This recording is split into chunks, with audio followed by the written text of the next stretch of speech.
I have designed this course to give you the critical thinking tools to question academic texts and the world around you. Now the boring part. This course consists of 3 components.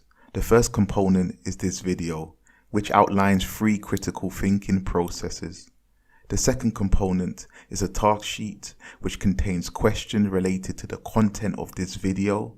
And the last component is a live informal discussion where we can discuss matters related to this video and the task sheet. On completion of these 3 components, you will be able to identify and create an academic argument, present reasoned arguments in a logical way, address criticality in academic reading and writing, identify and challenge assumptions embedded within academic arguments. Now the exciting part.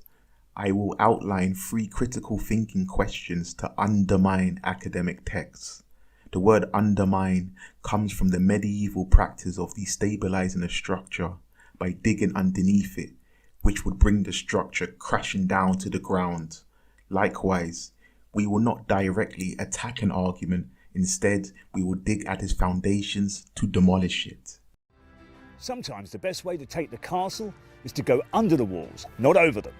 We can dig beneath the walls and bring them down, catching the enemy by surprise. Okay, let's start undermining. As you will see, I have started with very simple critical thinking questions. Then I will increase the complexity as we move along. The first critical thinking question is it too general? When you read an academic study, you can ask, is this study too general? Is this study too wide-ranging? Is this study too sweeping? Is this study too vast? You can critique a study because it is too general. For example, you are writing an essay about childhood obesity in the UK, so you can critique a study that focuses on the whole of Europe.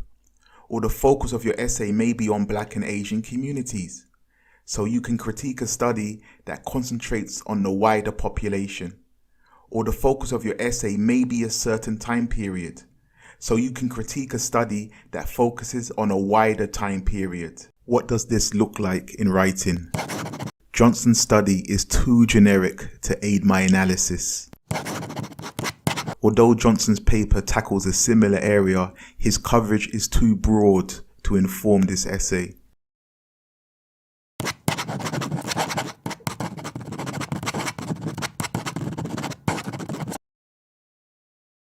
Although Johnson's paper helped with the formulation of the definition, the remainder of this study is too sweeping to aid the analysis. Look at the wording in pink. This writer has acknowledged the benefit of Johnson's study. Being critical is not just about being negative. It is also about mentioning positive aspects. However, even though there was a benefit for Johnson's study, overall, because it was too broad, because it was too general, his study did not aid the analysis.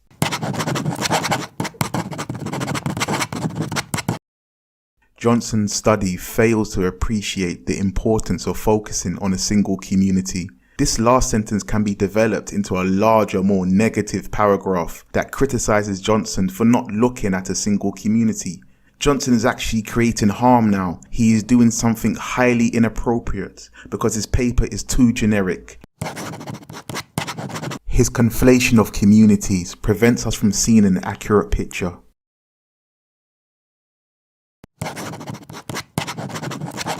He has not taken into account recent studies that focus on smaller units.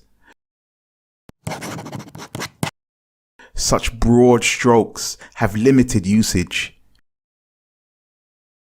Please refer to the Critical Thinking 1 task sheet, Section 1. Is it too general? This section has 2 questions. The first question, question A, the aim of your essay is to write about the role of UK early childhood institutions in preventing childhood obesity. Which of the articles below is too general for your essay? Article A or Article B? The second question, question B, what are the disadvantages of a study that looks at the whole of Europe instead of just the UK?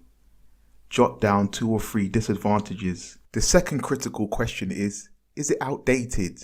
You can critique an article or a book because it is outdated What do I mean by this? A journal article on the extension of parental rights was published in 2014. However, the Children and Family Relationships Act was passed in 2015. The Children and Family Relationships Act impacted the extension of parental rights from 2015 onwards. Now the 2014 article is outdated. It has lost some of its relevance. There is new information out there that this article doesn't contain. You can now critique the article because it is only partially relevant. What does this look like in writing? Johnson's analysis is limited because it was published before the Arthur Act 2019 was enacted. Johnson's study was lightly used because it was published before the Arthur Commission was appointed.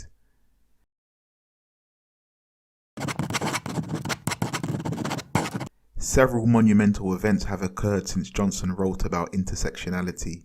Thus, my study represents a much needed update. This sentence is doing two things. First, he is casting doubt about the relevance of Johnson's study because it is outdated. The second thing is that he is shining light on his own work.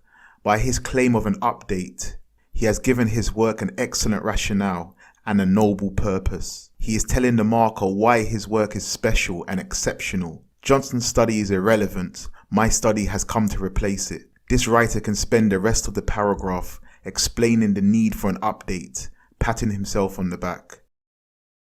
As academics, you should always pay attention to the date of the publication and ask what happened before this publication, what happened during this publication, and what happened after this publication. This shows the person marking your work that you are aware of context. You are aware of the universe around the journal article. You haven't just picked this article out of thin air. You have a deep understanding of contextual issues. Please refer to the Critical Thinking 1 task sheet. Go to section 2. Is it outdated? Question A states, what events may render an academic study partially irrelevant? I've listed 2 examples of this. One event may be an act of parliament. Another event may be an appointment of a government commission. Which other events may render an academic study partially irrelevant? Fill out this section with your ideas.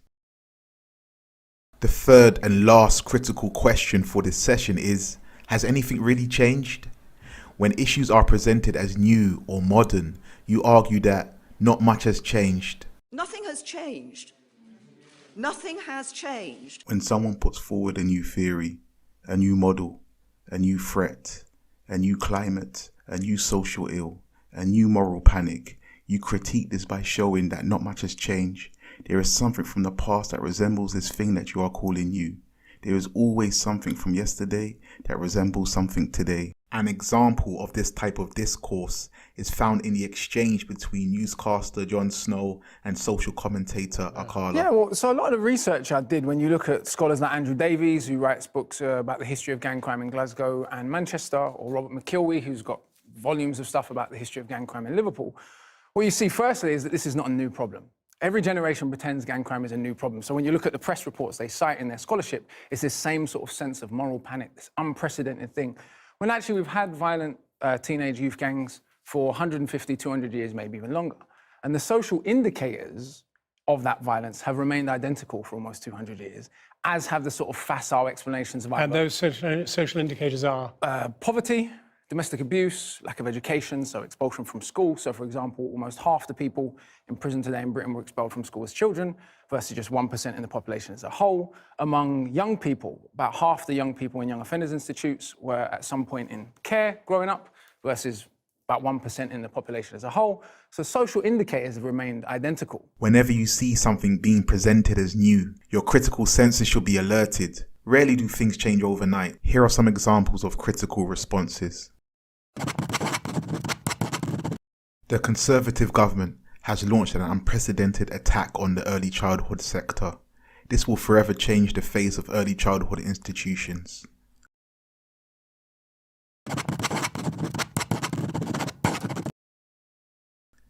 Cuts to the early childhood sector are nothing new.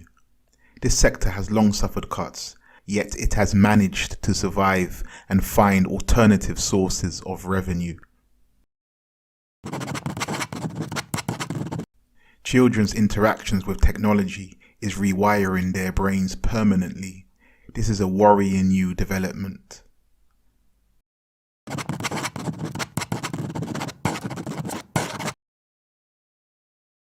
Unfortunately, an abundance of misinformation on this topic has led to misplaced anxiety. Major rewiring from brain changes resulting from screen time is unlikely. Children's outcomes are the product of many different experiential and environmental factors. Essentially, what all of these responses are saying are calm down, there is an explanation for this. Refer to the Critical Thinking 1 task sheet, go to section 3, has anything really changed? Go to question A, evaluate Akala's argument. What are the strengths and weaknesses of his argument? It is always good to end with a reflection. The last section in your task sheet asks you to reflect on any techniques in the video that you feel confident using in your current assignment. If so, how will you use them? Thank you for listening to this video. I hope you have enjoyed our journey. I look forward to meeting you in our live discussion where we can discuss the topics raised in this video and your responses to the task sheet.